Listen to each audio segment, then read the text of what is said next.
La cuisine était remplie du doux cliquetis des plats et de l'odeur sucrée des bananes plantains frites. Blessing fredonnait pour elle-même en préparant le petit déjeuner, dressant soigneusement l'assiette de Francis avec le même amour qu'elle avait porté tout au long de leurs 5 années de mariage. « Ma cuisine va te manquer là-bas », taquina-t-elle en glissant l'assiette sur la table. Francis gloussa, l'attirant dans une étreinte chaleureuse. « Il y a bien plus que ça qui va me manquer », murmura-t-il à son oreille, se blottissant contre son cou avec une affection bien rodée.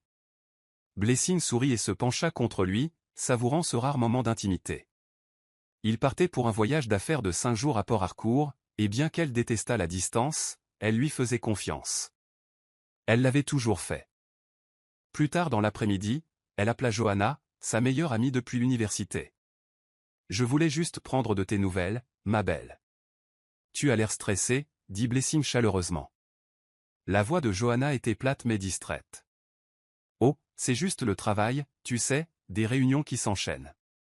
Je t'appelle plus tard, d'accord ?» Blessing rit. « Quand n'es-tu pas en réunion ?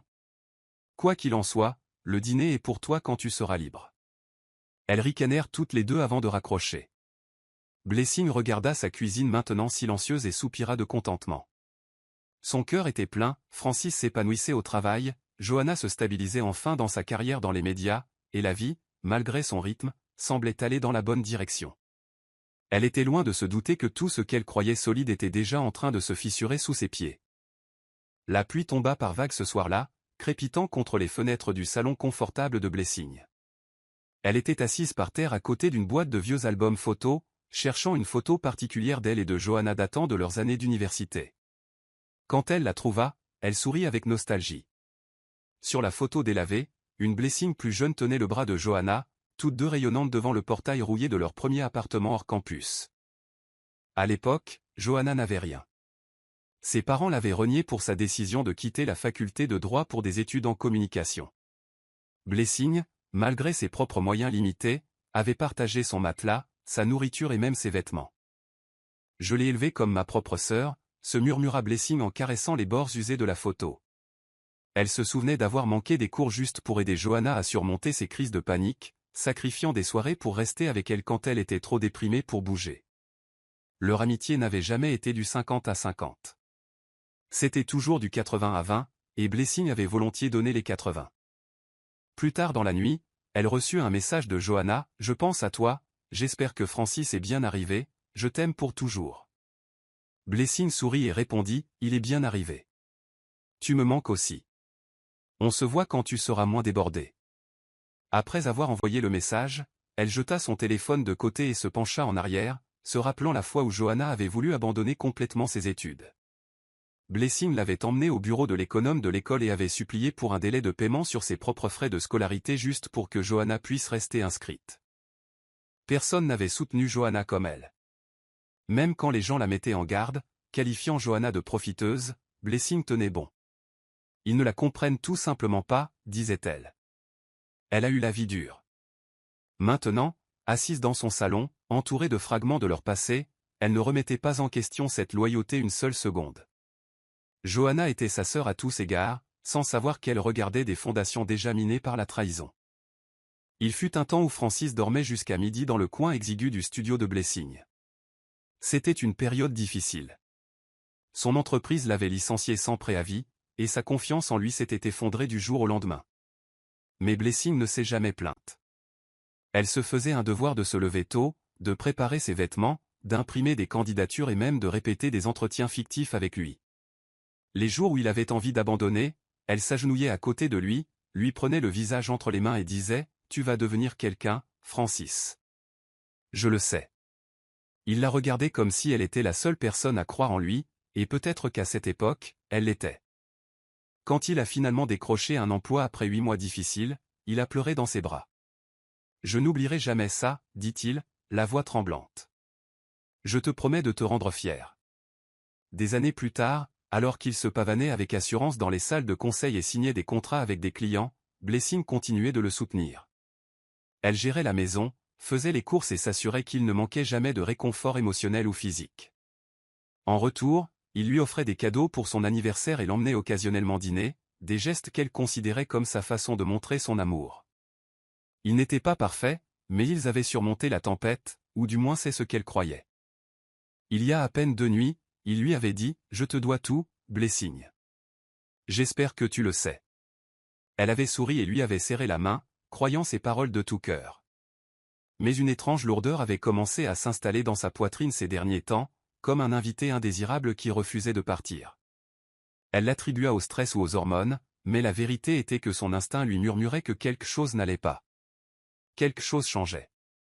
Et bientôt, elle regretterait de ne pas avoir écouté l'avertissement de sa propre âme.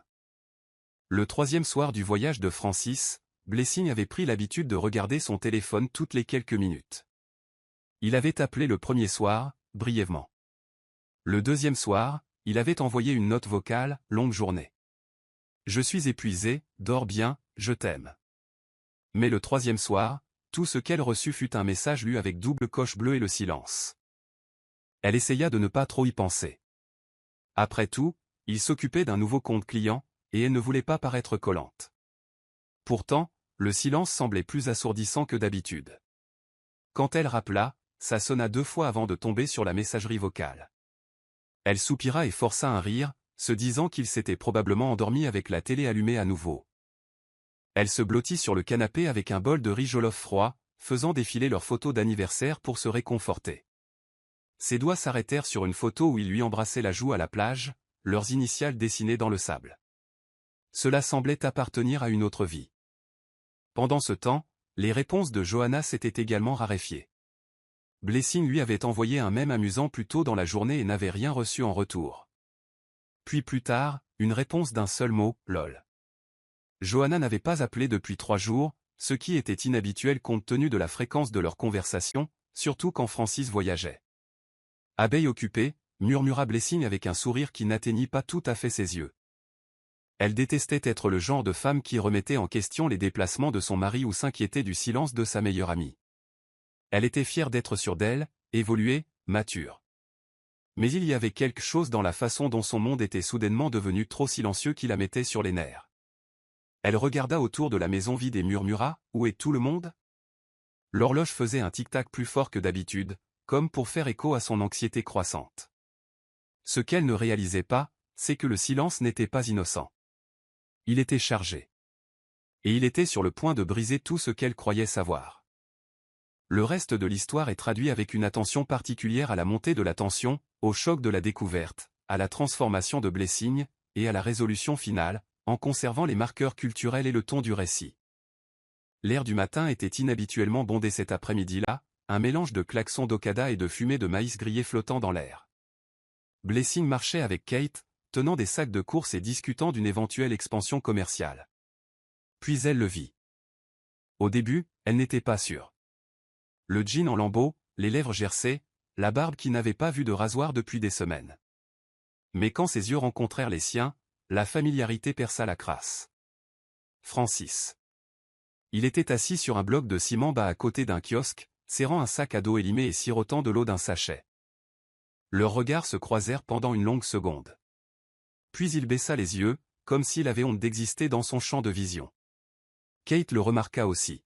« Veux-tu partir ?» demanda-t-elle doucement. Blessing secoua la tête. « Non. Laisse-le voir à quoi ressemble la dignité quand elle survit à la trahison. » Elle passa lentement devant lui, la tête haute. Francis ne dit pas un mot. Il ne supplia pas. Il ne s'excusa pas. Il resta juste assis là, s'effaçant. Blessing ne se sentit pas victorieuse. Elle se sentit entière. Elle se retourna une fois, brièvement, et leurs regards se croisèrent à nouveau.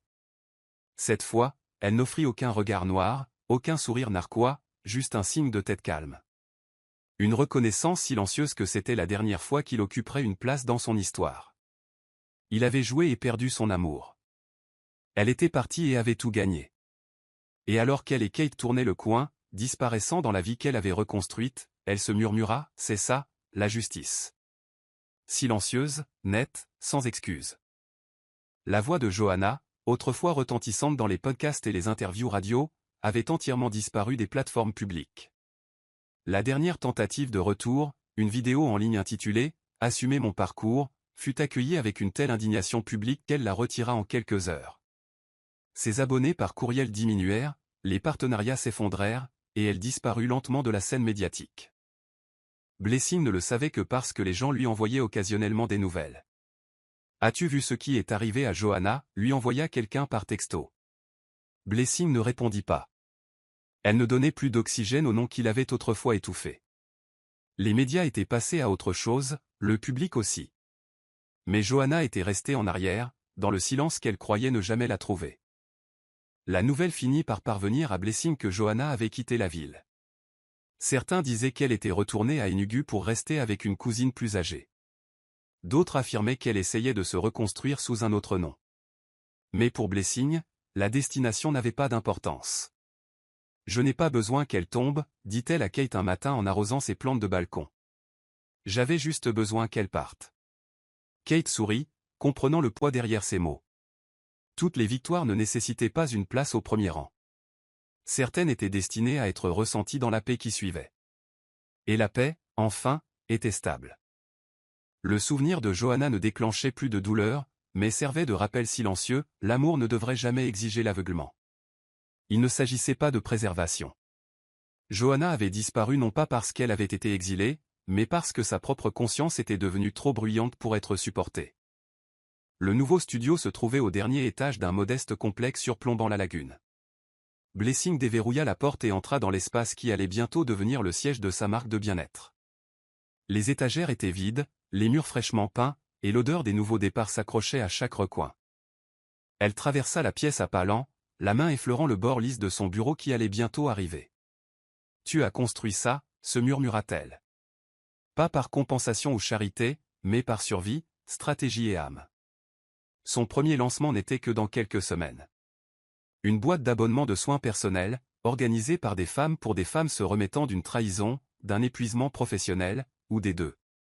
Ce n'était pas seulement une entreprise, c'était la guérison dans une boîte. Une lettre d'amour à la version d'elle-même qui pleurait autrefois dans son oreiller sans réponse.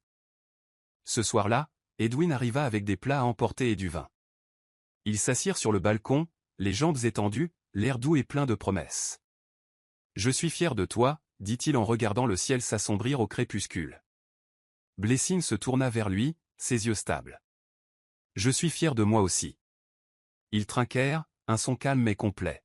« L'ancienne vie te manque-t-elle parfois ?» demanda-t-il. Elle réfléchit un long moment, puis secoua la tête. « La personne qui tolérait moins que ce qu'elle méritait ne me manque pas, » Edwin sourit. « Et maintenant, quelle est la suite ?» Blessing expira profondément, regardant la ville qui avait autrefois été le témoin de son chagrin. Tout est la suite. Elle n'avait pas besoin d'une fin grandiose ou d'une vengeance de conte de fées. Elle avait déjà gagné. Non pas parce que Francis était tombé, non pas parce que Johanna avait disparu, mais parce qu'elle s'était relevée, entière, sans excuse, et enfin chez elle, en elle-même. Voici le verset de la Bible. Proverbe 19, verset 5. Ce verset capture l'essence de la justice divine que l'on trouve dans l'histoire. Francis et Johanna, malgré leur charme et leur tromperie, n'ont pu échapper aux conséquences de la trahison. Leurs mensonges, soigneusement construits en secret, se sont finalement effondrés sous le poids de la vérité. C'est un rappel que la vérité peut être retardée, mais elle n'est jamais niée. Morale de l'histoire, ne laissez jamais la loyauté envers les autres devenir une déloyauté envers vous-même. Le véritable amour et l'amitié ne se prouvent pas par la quantité de douleur que vous pouvez endurer pour quelqu'un d'autre, mais par la part de vous-même que vous êtes prêt à protéger. L'histoire de Blessing nous enseigne que le silence n'est pas toujours une faiblesse, et que la dignité est souvent la vengeance la plus puissante. La trahison peut briser votre cœur, mais choisir de se reconstruire tranquillement, intentionnellement et sans excuse est là où réside la vraie force. Parfois, la meilleure clôture n'est pas la confrontation, mais la croissance. Et la guérison ne se trouve pas en regardant les autres tomber, elle se trouve en se relevant et en ne regardant jamais en arrière. C'est la fin de l'histoire. Qu'avez-vous appris de cette histoire? Déposez vos réflexions dans la section des commentaires. Laissez un j'aime et n'oubliez pas de vous abonner et d'activer les notifications pour être averti lorsque nous publierons nos prochaines vidéos. Partagez également cette vidéo avec quelqu'un qui pourrait être intéressé. Merci beaucoup. Bonjour la famille, bienvenue sur l'Histoire avec Madeci. Veuillez vous abonner et nous laisser un j'aime.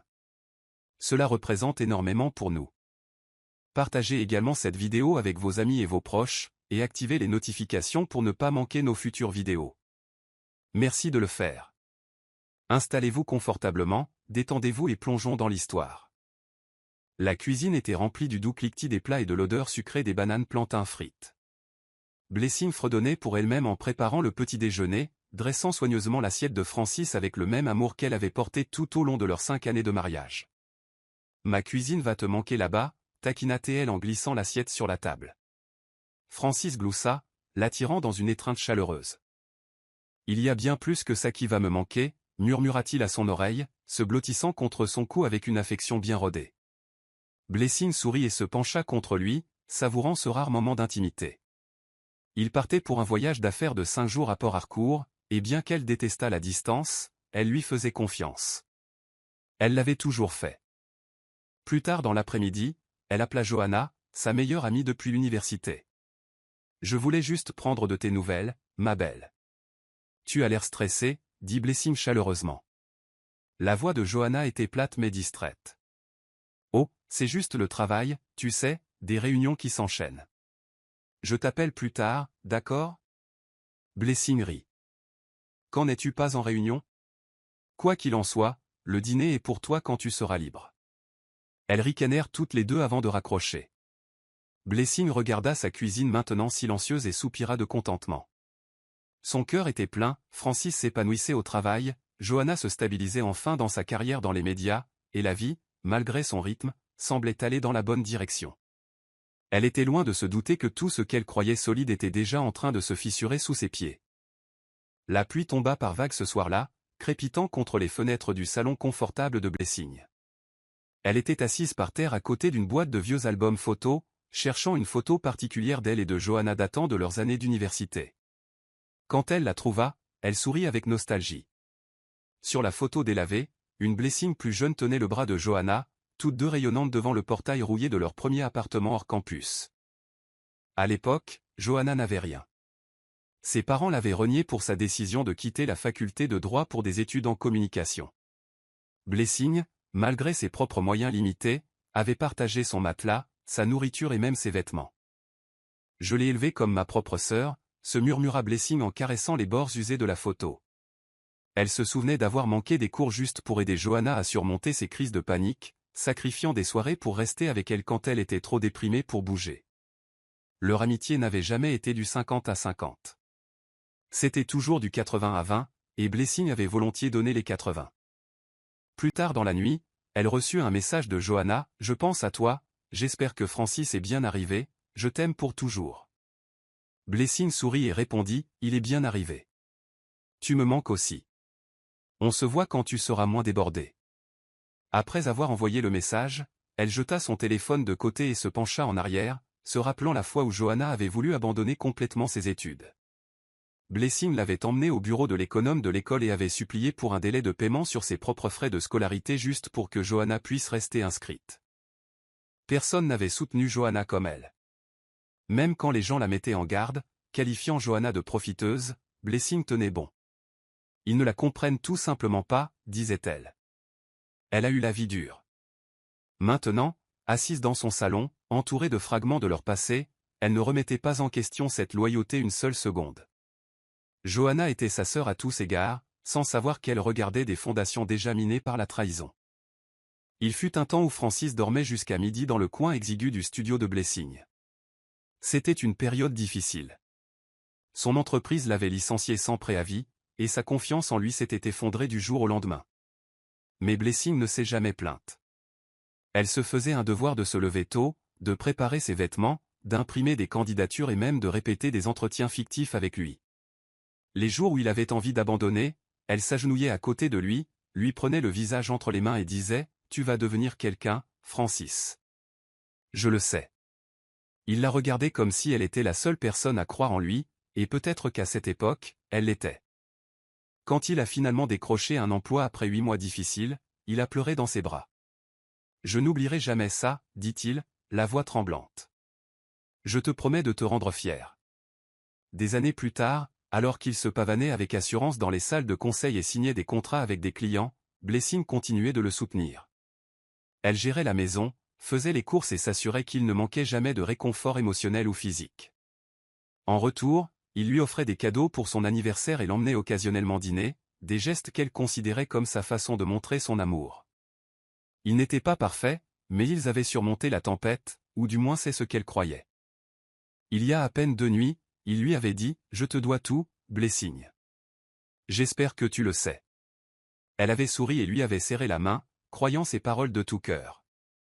Mais une étrange lourdeur avait commencé à s'installer dans sa poitrine ces derniers temps, comme un invité indésirable qui refusait de partir. Elle l'attribua au stress ou aux hormones, mais la vérité était que son instinct lui murmurait que quelque chose n'allait pas. Quelque chose changeait. Et bientôt, elle regretterait de ne pas avoir écouté l'avertissement de sa propre âme. Le 3e soir du voyage de Francis, Blessing avait pris l'habitude de regarder son téléphone toutes les quelques minutes. Il avait appelé le premier soir, brièvement. Le 2e soir, il avait envoyé une note vocale, longue journée. Je suis épuisé, dors bien, je t'aime. Mais le 3e soir, tout ce qu'elle reçut fut un message lu avec double coche bleue et le silence.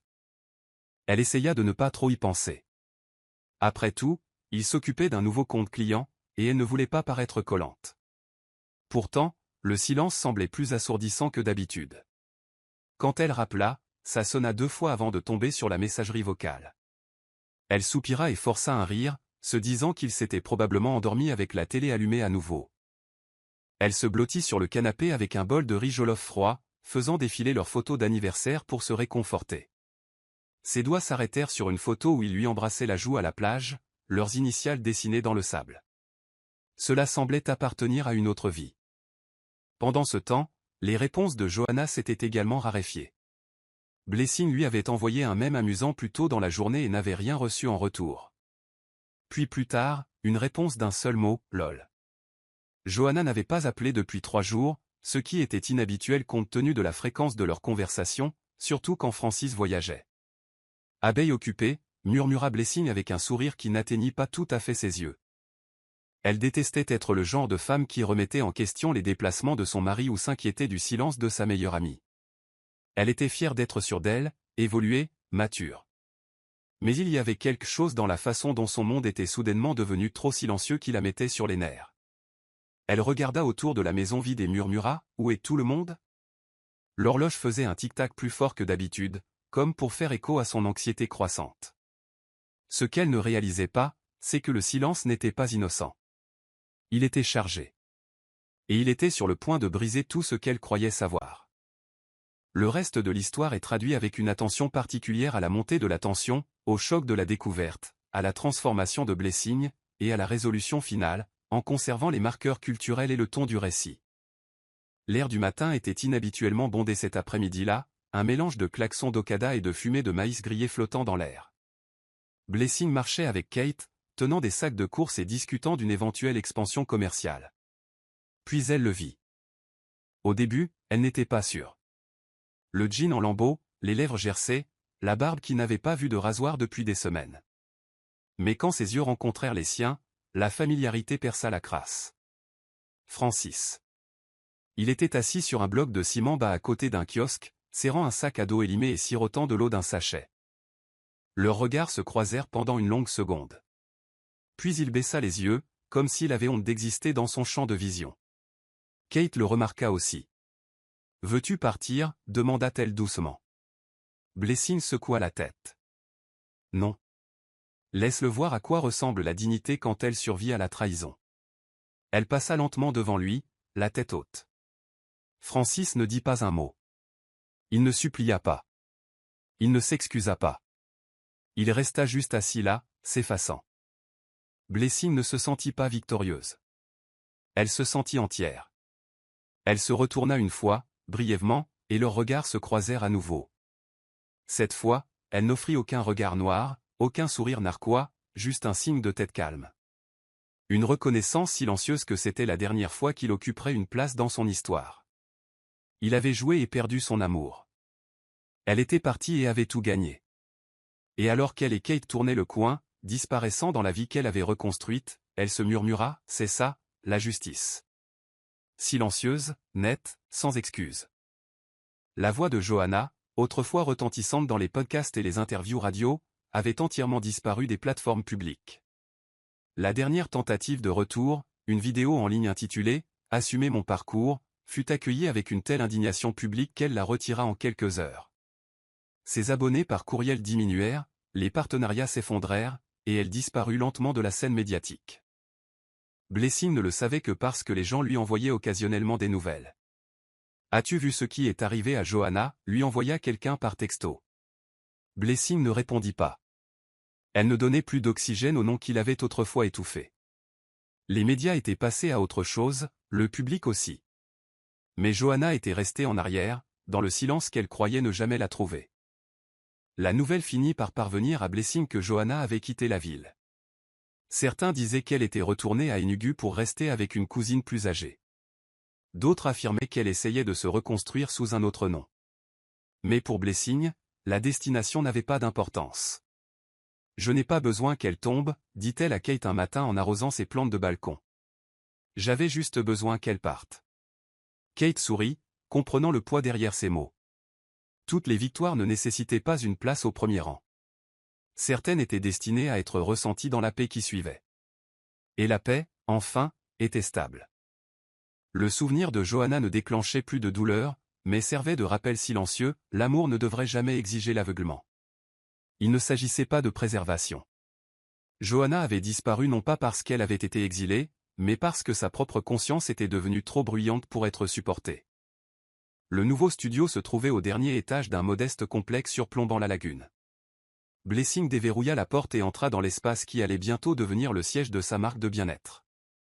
Les étagères étaient vides, les murs fraîchement peints, et l'odeur des nouveaux départs s'accrochait à chaque recoin. Elle traversa la pièce à pas lents, la main effleurant le bord lisse de son bureau qui allait bientôt arriver. « Tu as construit ça ?» se murmura-t-elle. Pas par compensation ou charité, mais par survie, stratégie et âme.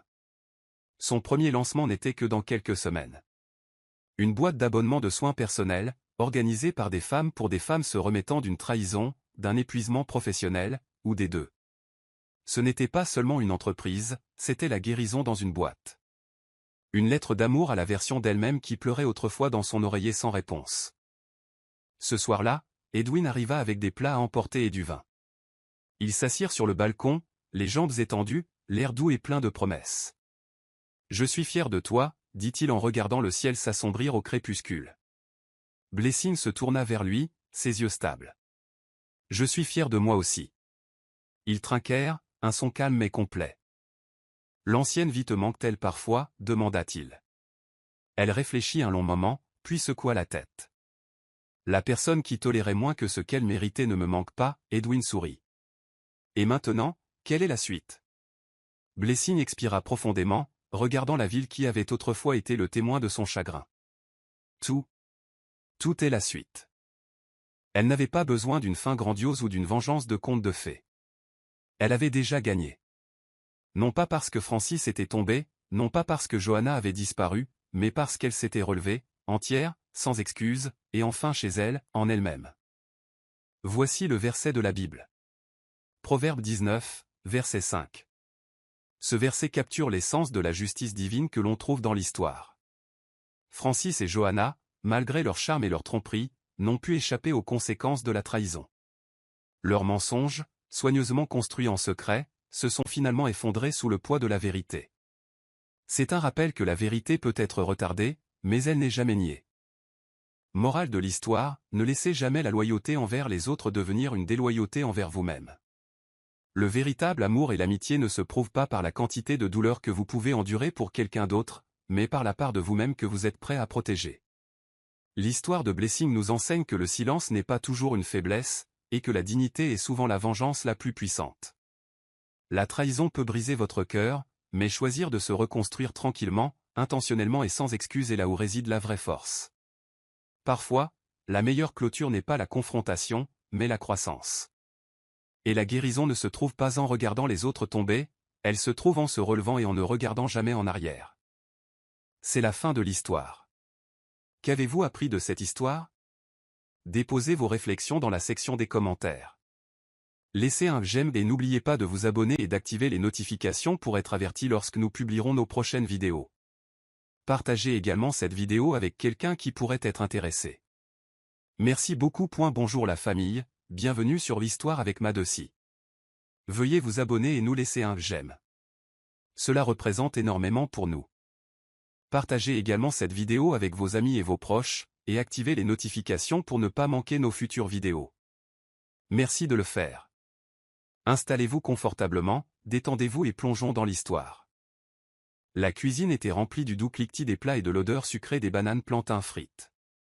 Blessing fredonnait pour elle-même en préparant le petit déjeuner, dressant soigneusement l'assiette de Francis avec le même amour qu'elle avait porté tout au long de leurs 5 années de mariage. « Ma cuisine va te manquer là-bas », taquina-t-elle en glissant l'assiette sur la table. Francis gloussa, l'attirant dans une étreinte chaleureuse. « Il y a bien plus que ça qui va me manquer », murmura-t-il à son oreille, se blottissant contre son cou avec une affection bien rodée. Blessing sourit et se pencha contre lui, savourant ce rare moment d'intimité. Il partait pour un voyage d'affaires de 5 jours à Port-Harcourt, et bien qu'elle détestât la distance, elle lui faisait confiance. Elle l'avait toujours fait. Plus tard dans l'après-midi, elle appela Johanna, sa meilleure amie depuis l'université. « Je voulais juste prendre de tes nouvelles, ma belle. »« Tu as l'air stressée, » dit Blessing chaleureusement. La voix de Johanna était plate mais distraite. « Oh, c'est juste le travail, tu sais, des réunions qui s'enchaînent. Je t'appelle plus tard, d'accord ?» Blessing rit. « Quand n'es-tu pas en réunion ? Quoi qu'il en soit, le dîner est pour toi quand tu seras libre. » Elles ricanèrent toutes les deux avant de raccrocher. Blessing regarda sa cuisine maintenant silencieuse et soupira de contentement. Son cœur était plein, Francis s'épanouissait au travail, Johanna se stabilisait enfin dans sa carrière dans les médias, et la vie, malgré son rythme, semblait aller dans la bonne direction. Elle était loin de se douter que tout ce qu'elle croyait solide était déjà en train de se fissurer sous ses pieds. La pluie tomba par vagues ce soir-là, crépitant contre les fenêtres du salon confortable de Blessing. Elle était assise par terre à côté d'une boîte de vieux albums photos, cherchant une photo particulière d'elle et de Johanna datant de leurs années d'université.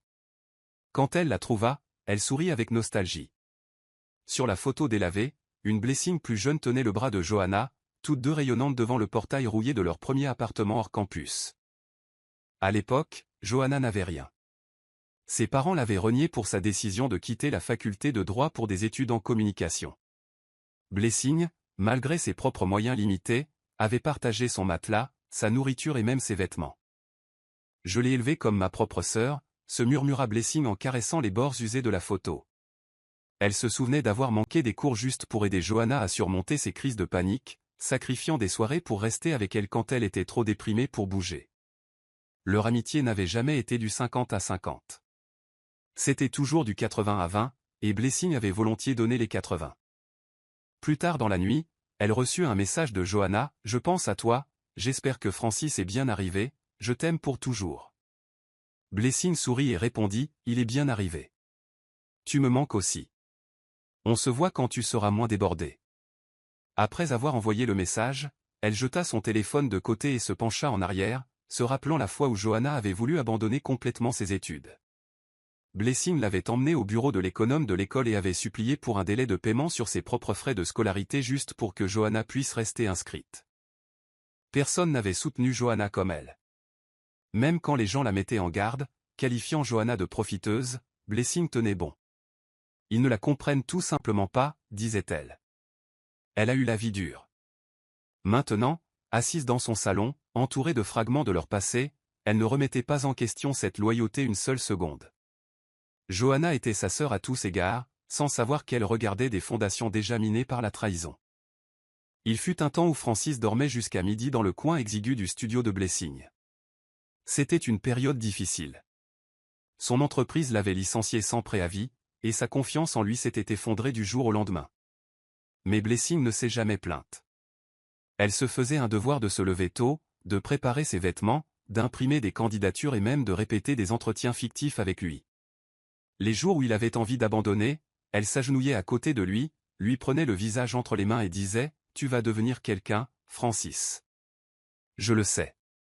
Il la regardait comme si elle était la seule personne à croire en lui, et peut-être qu'à cette époque, elle l'était. Quand il a finalement décroché un emploi après 8 mois difficiles, il a pleuré dans ses bras. « Je n'oublierai jamais ça, dit-il, la voix tremblante. Je te promets de te rendre fier. des années plus tard, alors qu'il se pavanait avec assurance dans les salles de conseil et signait des contrats avec des clients, Blessing continuait de le soutenir. Elle gérait la maison, faisait les courses et s'assurait qu'il ne manquait jamais de réconfort émotionnel ou physique. En retour, il lui offrait des cadeaux pour son anniversaire et l'emmenait occasionnellement dîner, des gestes qu'elle considérait comme sa façon de montrer son amour. Ils n'étaient pas parfaits, mais ils avaient surmonté la tempête, ou du moins c'est ce qu'elle croyait. Il y a à peine 2 nuits, il lui avait dit « Je te dois tout, Blessing. J'espère que tu le sais. » Elle avait souri et lui avait serré la main, croyant ses paroles de tout cœur. Mais une étrange lourdeur avait commencé à s'installer dans sa poitrine ces derniers temps, comme un invité indésirable qui refusait de partir. Elle l'attribua au stress ou aux hormones, mais la vérité était que son instinct lui murmurait que quelque chose n'allait pas. Quelque chose changeait. Et bientôt, elle regretterait de ne pas avoir écouté l'avertissement de sa propre âme. Le 3e soir du voyage de Francis, Blessing avait pris l'habitude de regarder son téléphone toutes les quelques minutes. Il avait appelé le premier soir, brièvement. Le 2e soir, il avait envoyé une note vocale, « Longue journée. Je suis épuisé, dors bien, je t'aime. » Mais le 3e soir, tout ce qu'elle reçut fut un message lu avec double coche bleue et le silence. Elle essaya de ne pas trop y penser. Après tout, il s'occupait d'un nouveau compte client, et elle ne voulait pas paraître collante. Pourtant, le silence semblait plus assourdissant que d'habitude. Quand elle rappela, ça sonna 2 fois avant de tomber sur la messagerie vocale. Elle soupira et força un rire, se disant qu'il s'était probablement endormi avec la télé allumée à nouveau. Elle se blottit sur le canapé avec un bol de riz jollof froid, faisant défiler leurs photos d'anniversaire pour se réconforter. Ses doigts s'arrêtèrent sur une photo où il lui embrassait la joue à la plage, leurs initiales dessinées dans le sable. Cela semblait appartenir à une autre vie. Pendant ce temps, les réponses de Johanna s'étaient également raréfiées. Blessing lui avait envoyé un mème amusant plus tôt dans la journée et n'avait rien reçu en retour. Puis plus tard, une réponse d'un seul mot, lol. Johanna n'avait pas appelé depuis 3 jours, ce qui était inhabituel compte tenu de la fréquence de leurs conversations, surtout quand Francis voyageait. Abeille occupée, murmura Blessing avec un sourire qui n'atteignit pas tout à fait ses yeux. Elle détestait être le genre de femme qui remettait en question les déplacements de son mari ou s'inquiétait du silence de sa meilleure amie. Elle était fière d'être sûre d'elle, évoluée, mature. Mais il y avait quelque chose dans la façon dont son monde était soudainement devenu trop silencieux qui la mettait sur les nerfs. Elle regarda autour de la maison vide et murmura « Où est tout le monde ?» L'horloge faisait un tic-tac plus fort que d'habitude, comme pour faire écho à son anxiété croissante. Ce qu'elle ne réalisait pas, c'est que le silence n'était pas innocent. Il était chargé. Et il était sur le point de briser tout ce qu'elle croyait savoir. Le reste de l'histoire est traduit avec une attention particulière à la montée de la tension, au choc de la découverte, à la transformation de Blessing, et à la résolution finale, en conservant les marqueurs culturels et le ton du récit. L'air du matin était inhabituellement bondé cet après-midi-là, un mélange de klaxons d'Okada et de fumée de maïs grillé flottant dans l'air. Blessing marchait avec Kate, tenant des sacs de courses et discutant d'une éventuelle expansion commerciale. Puis elle le vit. Au début, elle n'était pas sûre. Le jean en lambeaux, les lèvres gercées, la barbe qui n'avait pas vu de rasoir depuis des semaines. Mais quand ses yeux rencontrèrent les siens, la familiarité perça la crasse. Francis. Il était assis sur un bloc de ciment bas à côté d'un kiosque, serrant un sac à dos élimé et sirotant de l'eau d'un sachet. Leurs regards se croisèrent pendant une longue seconde. Puis il baissa les yeux, comme s'il avait honte d'exister dans son champ de vision. Kate le remarqua aussi. « Veux-tu partir ?» demanda-t-elle doucement. Blessing secoua la tête. « Non. Laisse-le voir à quoi ressemble la dignité quand elle survit à la trahison. » Elle passa lentement devant lui, la tête haute. Francis ne dit pas un mot. Il ne supplia pas. Il ne s'excusa pas. Il resta juste assis là, s'effaçant. Blessing ne se sentit pas victorieuse. Elle se sentit entière. Elle se retourna une fois, brièvement, et leurs regards se croisèrent à nouveau. Cette fois, elle n'offrit aucun regard noir, aucun sourire narquois, juste un signe de tête calme. Une reconnaissance silencieuse que c'était la dernière fois qu'il occuperait une place dans son histoire. Il avait joué et perdu son amour. Elle était partie et avait tout gagné. Et alors qu'elle et Kate tournaient le coin, disparaissant dans la vie qu'elle avait reconstruite, elle se murmura « C'est ça, la justice. Silencieuse, nette, sans excuse. La voix de Johanna, autrefois retentissante dans les podcasts et les interviews radio, avait entièrement disparu des plateformes publiques. La dernière tentative de retour, une vidéo en ligne intitulée « Assumer mon parcours », fut accueillie avec une telle indignation publique qu'elle la retira en quelques heures. Ses abonnés par courriel diminuèrent, les partenariats s'effondrèrent, et elle disparut lentement de la scène médiatique. Blessing ne le savait que parce que les gens lui envoyaient occasionnellement des nouvelles. « As-tu vu ce qui est arrivé à Johanna ?» lui envoya quelqu'un par texto. Blessing ne répondit pas. Elle ne donnait plus d'oxygène au nom qu'il avait autrefois étouffé. Les médias étaient passés à autre chose, le public aussi. Mais Johanna était restée en arrière, dans le silence qu'elle croyait ne jamais la trouver. La nouvelle finit par parvenir à Blessing que Johanna avait quitté la ville.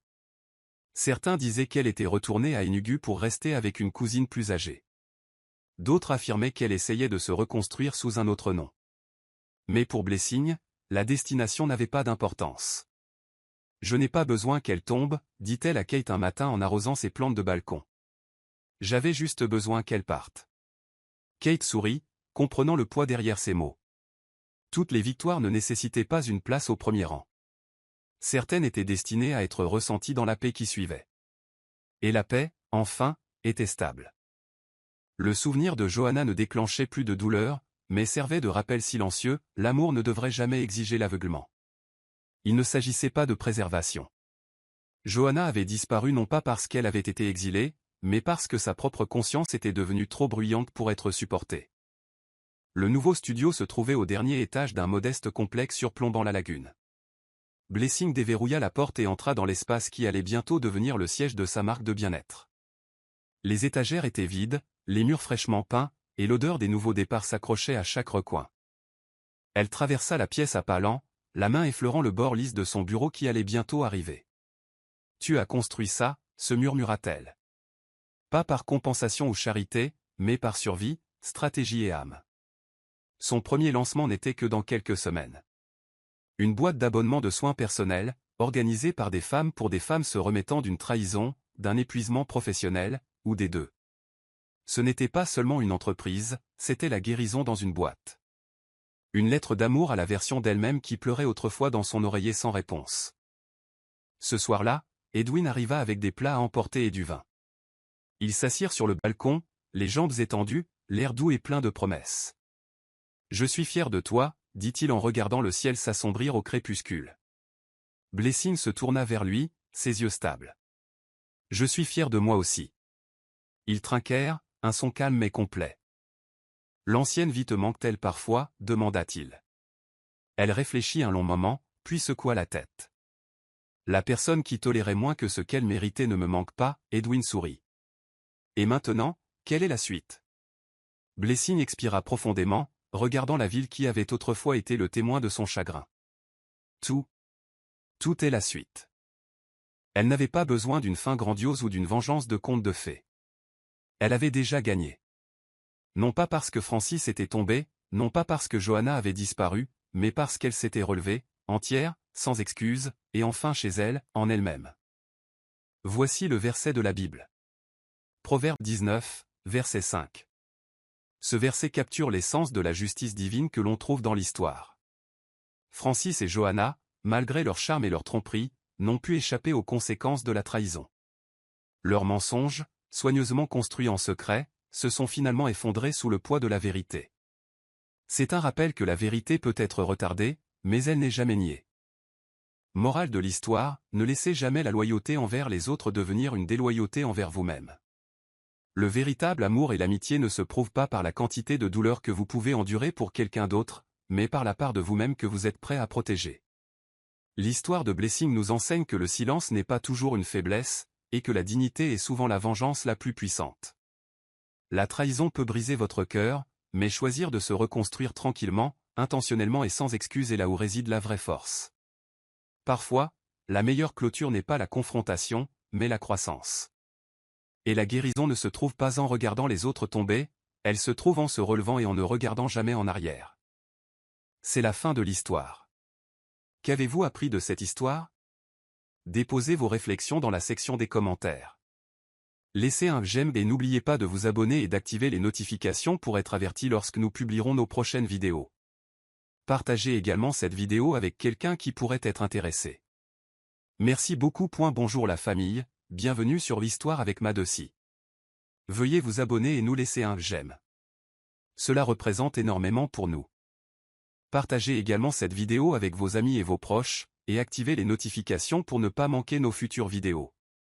Merci de le faire. Installez-vous confortablement, détendez-vous et plongeons dans l'histoire. La cuisine était remplie du doux cliquetis des plats et de l'odeur sucrée des bananes plantains frites.